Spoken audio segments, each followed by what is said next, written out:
Welcome to the Cotswolds. This huge region is the epitome of storybook England. It's got the cosy pubs, the tea rooms, the pretty cottages, the quintessential walking routes, and of course some of the country's best hotels. The Cotswolds are beautiful all year round. In winter, the chocolate box villages are at their most romantic, and in spring, the gardens and meadows come alive with colour as flowers start to bloom. Summer tends to be the busiest season here, and the prettiest villages do tend to become overrun with tourists, as you can see from Tetbury, one of the most popular spots in the Cotswolds. I personally love the Cotswolds. It's one of the most beautiful areas in the country, but I'm certainly not alone. It's one of the most visited places in the UK, and for good reason. If you've only got a couple of days to spend here, choosing between north and south and Tetbury and Castle Combe can be an impossibly daunting task. That's why we are attempting to make it easier for you. So come with me as I spend 48 hours driving around the Cotswolds. We hope you enjoy the ride. Starting off, we are at the Lakes by You, one of the most tranquil places to stay in the Cotswolds. Admittedly, it's not the cheapest option, but this peaceful spot in Lechlade is a lovely base for your visit. There are 10 freshwater lakes here that you can swim, kayak and fish in. Acres of woodland and meadows to explore. Bikes you can borrow and a spa. The self-catering lakeside cabins and cosy multi-room apartments make for a unique stay that's great for families, friends and couples. But the highlight here is the views. It really doesn't get more idyllic than this. A remote lakeside cabin might not seem like your typical way to start a trip around the Cotswolds, but personally, I can't think of a more peaceful start. Just this morning alone, we've seen a heron fly over the water, and our neighbours are a gaggle of geese. So it's absolutely lovely here, and I can't wait to start our road trip. Our first stop is Woodchester Valley Vineyard, a boutique winery near Stroud in the South Cotswolds. Fiona, and these are my family vineyards, which we planted in 2007. We've got about 58 acres under vine now, so we've been growing since 2007 to our last planting in 2019, and we produce both still and sparkling wines. And what's your favourite wine that you produce? I like them all. It would be a shame to produce something that you didn't like, but at various times, depending on where you are, what the weather's like, what you're eating, obviously we change around. At the moment, I would say, at this time of the year, on a really hot summer's day, a glass of our rosé brew is quite special, very crisp, dry strawberries and raspberries. Visitors can book tours of the vineyards and see for themselves where the magic happens. You can stay in one of the self-catering apartments or the cosy farm cottage afterwards. But most importantly, don't miss out on trying some of their award-winning wine for yourself on one of the expert-led tastings. Having seen Woodchester's Bacchus Vineyard, obviously I had to have a taste test of their Bacchus white wine. That is really good. Next up, we're visiting the historic town of Tetbury, which is famous for its antique shops. A must-visit is Top Banana, famous for its eclectic selection. Vintage jewellery, centuries-old porcelain, Art Deco lamps, you name it, they've got it. Tetbury is an antique hunter's paradise. There are so many of them here that you're bound to come home with a treasure. All this exploring works up an appetite, and a great spot for top-quality grub and a pint is the Pottingshed pub. Serving a range of classic and modern dishes, including a delicious fluffy double Gloucester soufflé. This pub's old-school, relaxed vibe is ideal for a lunchtime pit stop, and, of course, for meeting some new four-legged friends. Britain is home to many model villages, and my favourite, of those I've visited at least, has to be the brilliantly accurate miniature version of Bourton-on-the-Water in the village itself. The attention to detail here is astounding, and you mustn't miss the model village within the model village within the model village. Yes, it's as mind-boggling as it sounds. Bourton-on-the-Water is your classic, quaint Cotswolds village, known for its bridges over the river and for its great selection of tea rooms.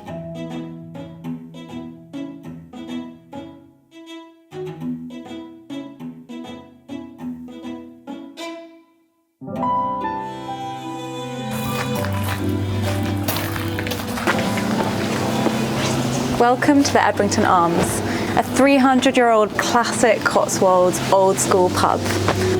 It's also brilliantly located close by to Chipping Campden, which is also the entrance to the Cotswold Way. Let's go in. Now it's dinner time. This traditional pub has extraordinary food, and we had the pleasure of sitting down to eat with Cotswolds expert Nigel, who shared his local knowledge with us. So when you talk about a real Cotswold delicacy, you're talking about asparagus. Now, this is Evesham asparagus, which is the asparagus. The best way to do it, don't cut it. Oh, okay. Just take it by the stem. Okay. And eat it that way. All right. Something like that. It was delicious. Yeah. After filling our bellies, we stayed until the sun began to set, enjoying local beers and wine and chatting with the friendly punters. A short drive away is the Fish. This quirky hotel, located in the 500-acre Farncombe estate with views over Broadway, is a place to immerse yourself in nature. Here you'll find rustic shepherd's huts among the trees, complete with wood burners, distinctive roll-top baths, and ridiculously comfortable beds. I had a great night's sleep in mine. But for a completely unique experience, I'd go for one of the signature family-friendly wooden tree houses, which are the stuff of childhood and adulthood dreams. Let me show you my favourite bit. So there's a lovely kids' bedroom and, of course, teeny tiny dressing gowns. You can book a stylish Scandi vibe suite, which have views over the Vale of Evesham, but for a more classic and affordable stay, I'd opt for one of the cosy converted stable rooms.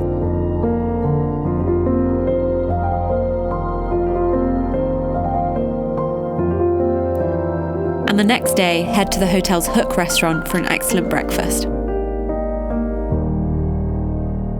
Before we head out, we grab some sweets from the complimentary pick and mix station and get back on the road for our morning visit to Broadway Tower. This 18th century folly, created by the 6th Earl of Coventry for his wife, offers an impressive climb to the roof viewing platform. From here, you can enjoy breathtaking views spanning up to 62 miles in every direction. On a clear day, you can see 14 different counties from the roof. So, for instance, across this way, first of all, you see the Vale of Evesham, and then the Malvern Hills, and on a clear day, you can see right across to the Black Mountains in Wales. Wow. Best viewpoint in the Cotswolds? Absolutely. It's just stunning. It's so unique. The view is different every single time you come. We'd recommend heading out on one of the nearby walking routes, which are full of scenic vistas.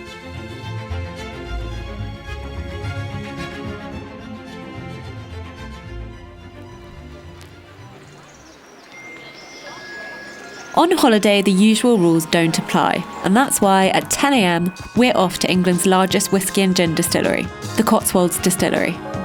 For those who love a good tipple, this is the place for you. And the visitor centre features a coffee shop and plenty of merchandise to take home as well. We met up with the distillery team to learn more about it. So we are the largest English whisky distillery, but we also host over 120,000 people a year. We do 4 tours a day. We have whisky blending classes, gin blending classes. We have a wonderful cafe. And what can guests expect on their tour? Well, they get to see all of our production facilities, where we make gin, where we make whiskey, where we age all of the whiskey, and then they can come back to our wonderful tasting room where they can sample all of our brilliant products. It is definitely worth seeing the production methods for yourself. The distillery setup is impressive, ensuring a steady supply of their award-winning spirits. It's not all tastings and tours here. Visitors can get stuck into the process too. And here it is, my very own bottle of whiskey to take home, poured by yours truly.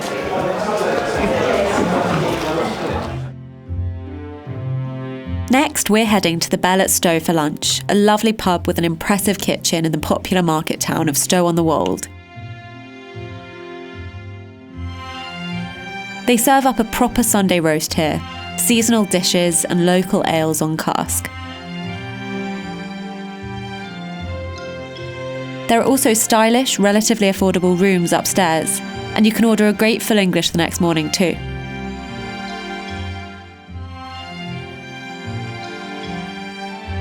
You could spend the whole day exploring the town, which even has England's oldest pub, the Porch House. But an absolute must is afternoon tea at Lucy's Tea Room, which serves some of the best scones for miles around.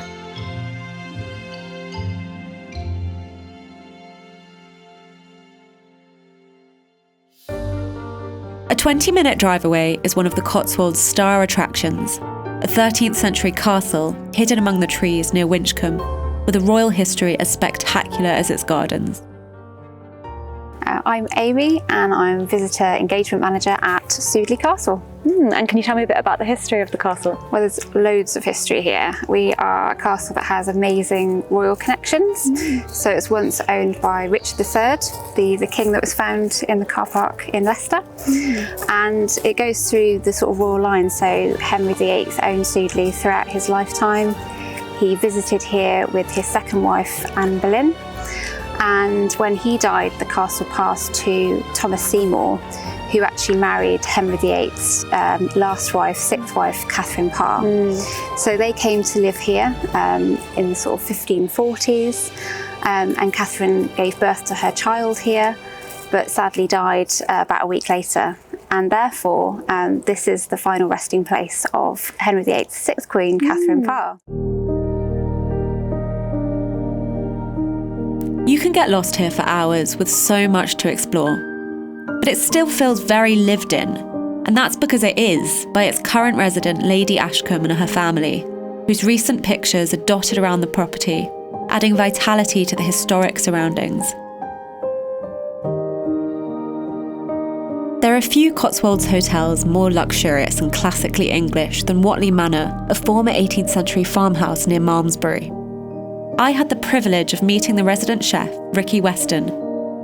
So tell me about the dining room and what you're trying to do here. So the dining room for me is an expression of what I like to eat, that idea of a British cuisine, but then obviously not handcuffing ourselves to that, utilising different techniques from different countries, but using British produce for that.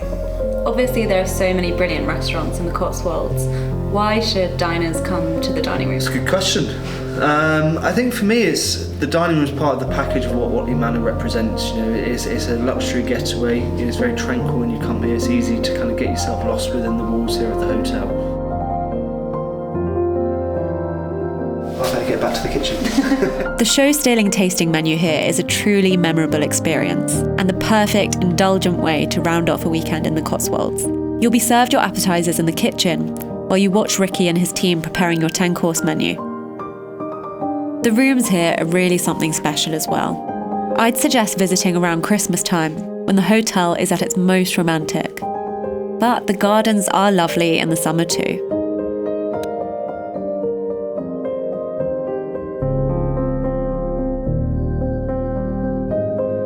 However, if you find yourself further south, another luxurious hotel worth splurging on is Lucknam Park, which also has a Michelin-starred restaurant and a wonderful spa. Of course, you can find perfectly gorgeous, cheaper options in the Cotswolds, but we thought we'd save our most opulent recommendations until last. The thing is, it's great to come to the Cotswolds with a plan, to drive around, explore different villages, visit a few pubs, but the best thing to do here is get lost in nature, get your wellies on, get a bit muddy and explore all of the beautiful scenery around us. See you next time.